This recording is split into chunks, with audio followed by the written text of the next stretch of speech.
Well, this isn't the video that I was expecting it to be. I was going to show you how to add on a hamster kit to improve the depth up the front,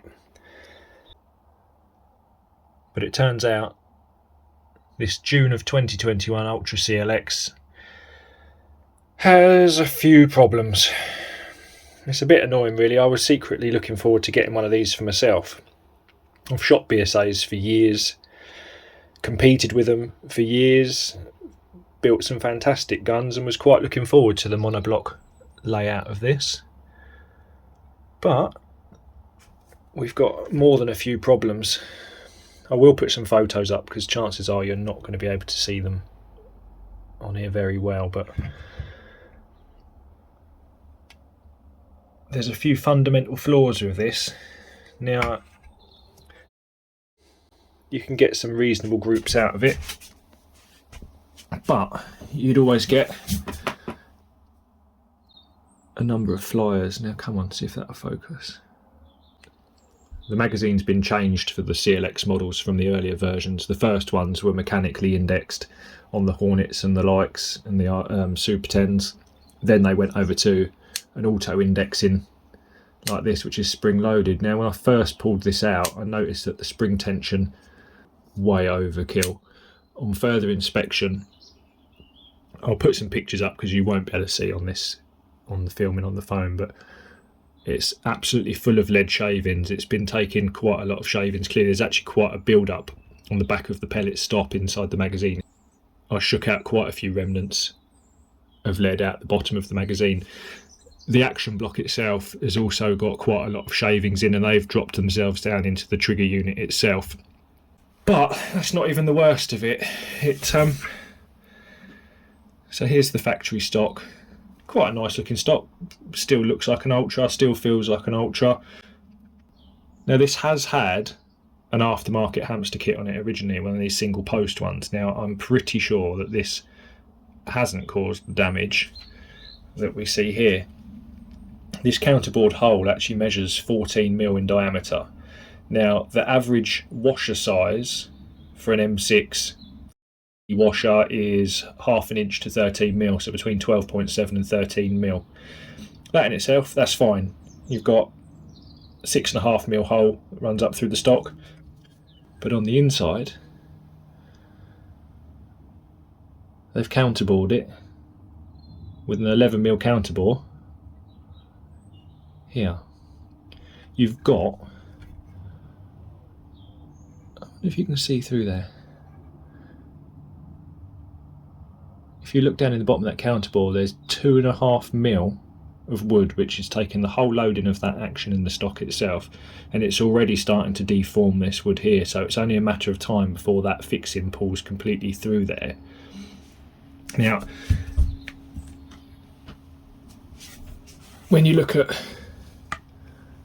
the nice little monoblock chassis, the fixing position being very far forward on the block like it is, the air cylinder partially free floats. It's got a bit of foam in it, which is what's caused this to go a bit rusty.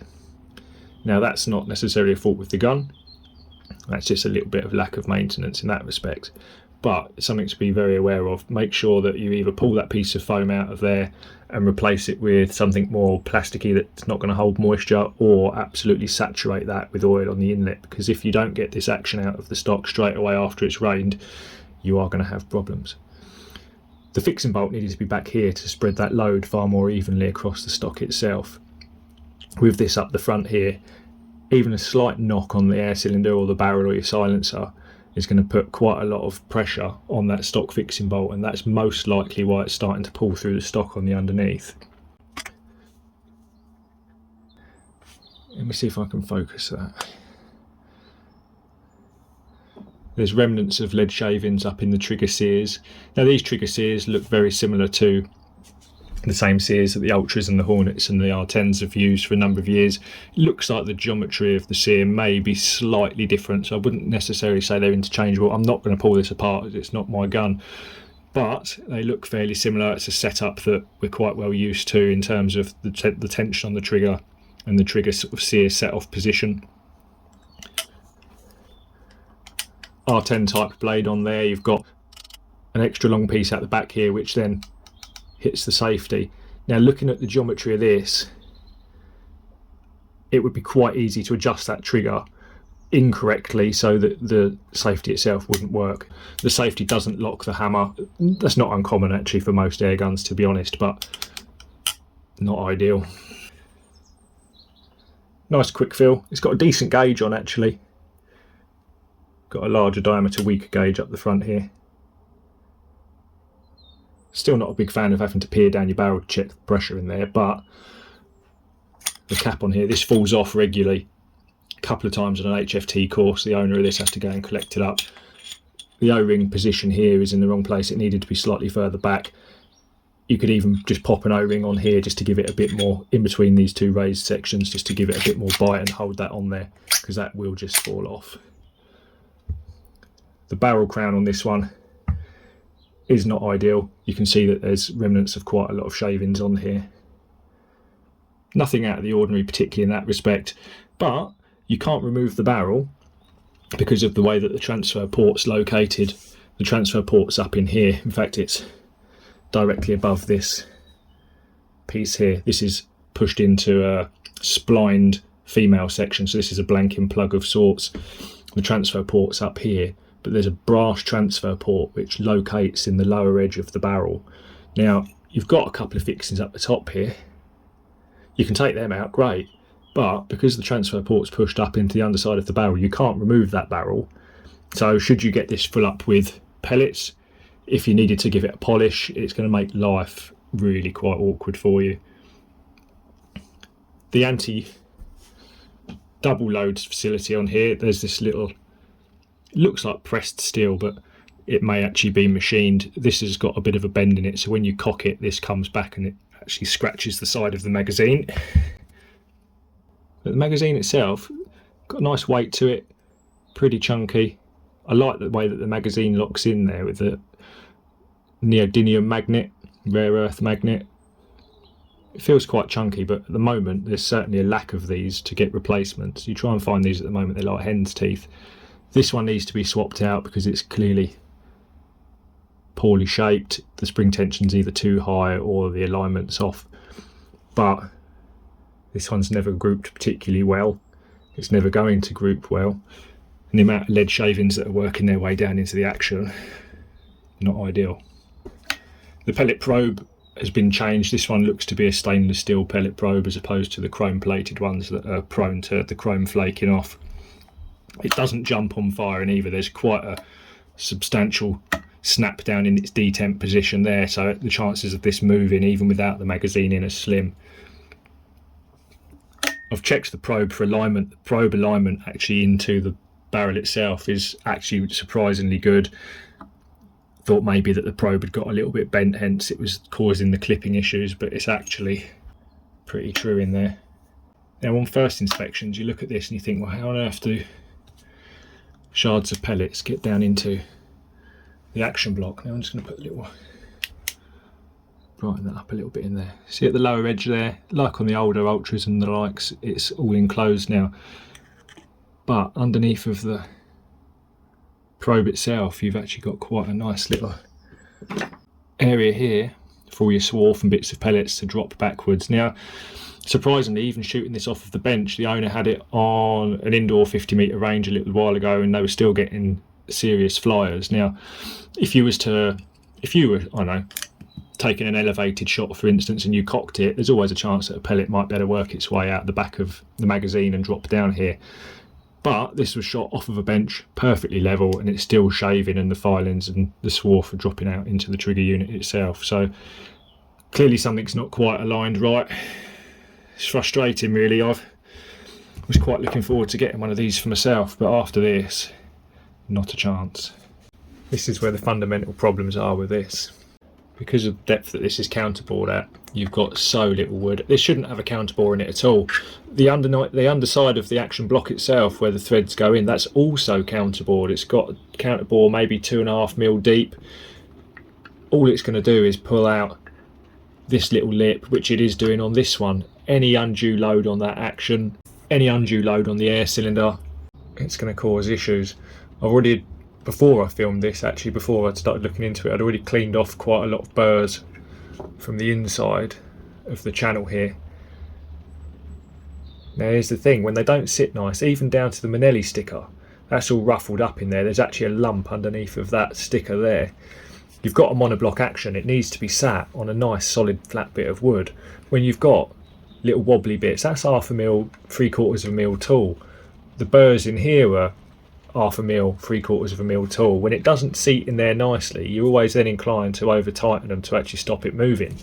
And when you've got something that's got a great big, I mean that's massive. That hole's 14 mil in diameter.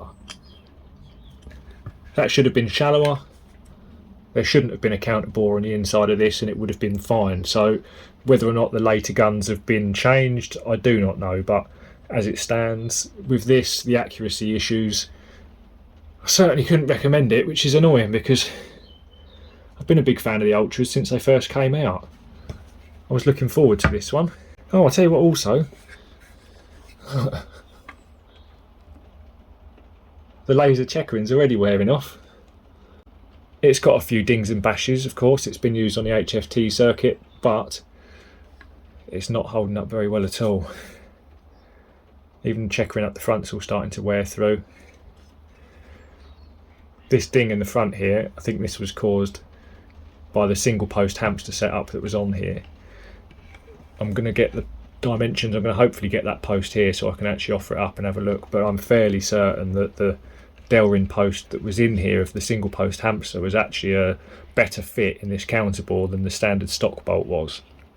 So a bit more investigating to do. I'll come back to it, but at the moment disappointed really.